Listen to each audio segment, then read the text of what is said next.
Welcome to filmmaking shit that nobody needs but I bought anyway, and reasons why you might want to as well. Day 2.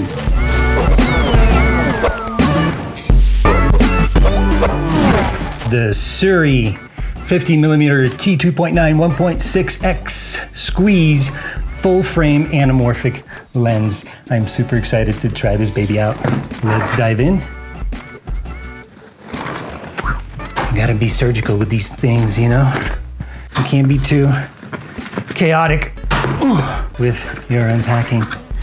There we go. All right, let's get into this. All right, more cellophane. See what I'm talking about? Surgical, and then chaos. And that is life. Nice, good packaging, I like it. And I imagine that it just slides out. Ooh, it just slides out like that. There we go. More tape.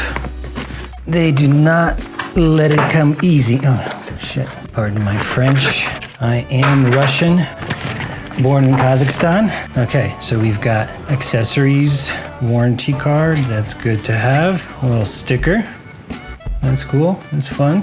Another sticker, a white one, cool. A case for your lens. I'm excited. And that's why we have these wonderful Cutco shears. Used to be a Cutco sales rep. Back in the day, it wasn't door-to-door sales, mind you.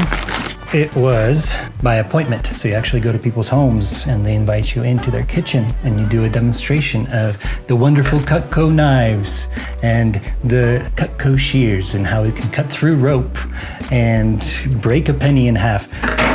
Those were certain kind of days. There we have our Surui 50mm 2.9. So this is T-stop 2.9. T-stops are a lot more accurate for cinema purposes. So as filmmakers, we want to be looking at the T-stop of glass with the type of light input that is going to be allowed by the aperture within the structure, within the foundation of this lens.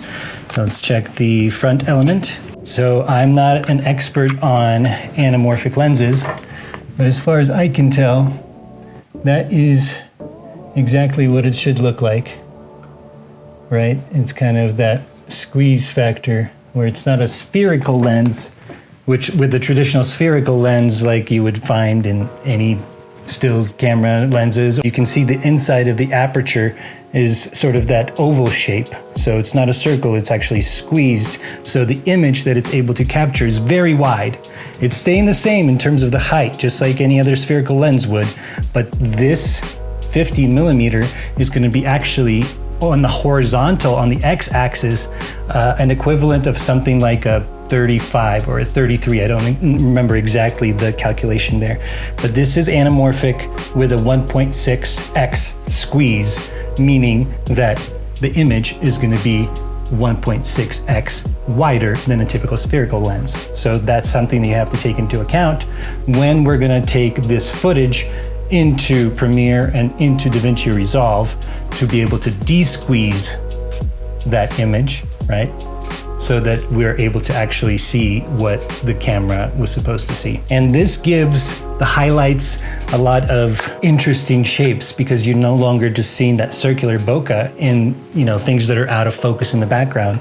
You're now going to see those kind of nice, aesthetically pleasing oval shapes, and any sort of sun flares are going to kind of streak across your image in a very specific and specialized way, so you got to be careful about when you're using it because it definitely has a particular look. So just check the back element here, everything looks good. The focus ring is really smooth.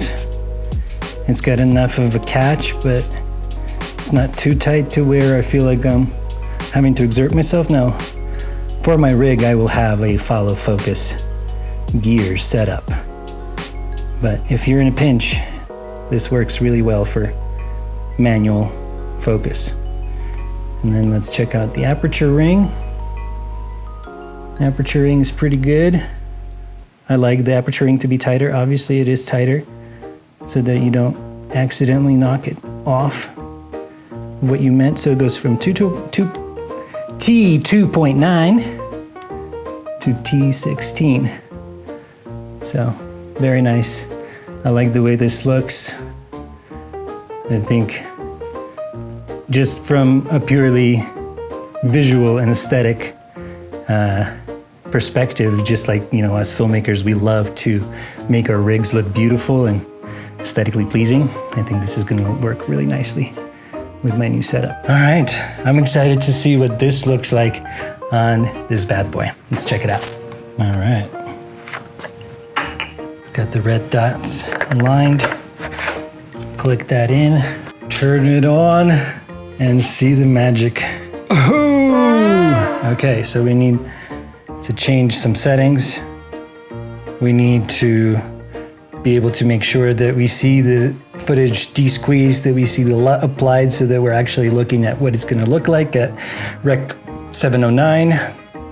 And we're gonna start playing with the settings, building out the rig, and making this baby a reality going forward into the future of content creation as far as George VK is concerned and my personal brand. So I hope you stay tuned and continue watching through the rest of the filmmaking gear that you don't need, but I bought anyway, and why you should consider investing in yourself as well, depending on where you're at in your filmmaking career. If it's time to level up, then maybe it's time to level up. And I felt the calling, and I've been sitting on this gear purchase for a very, very long time, believe me.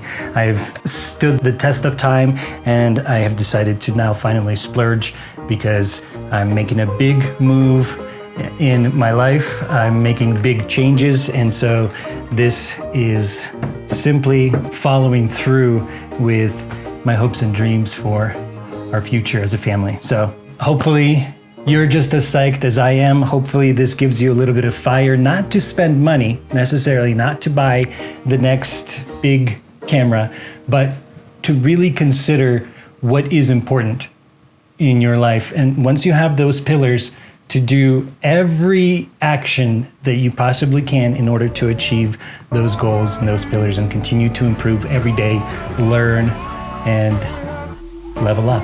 Let's go. Let's do it.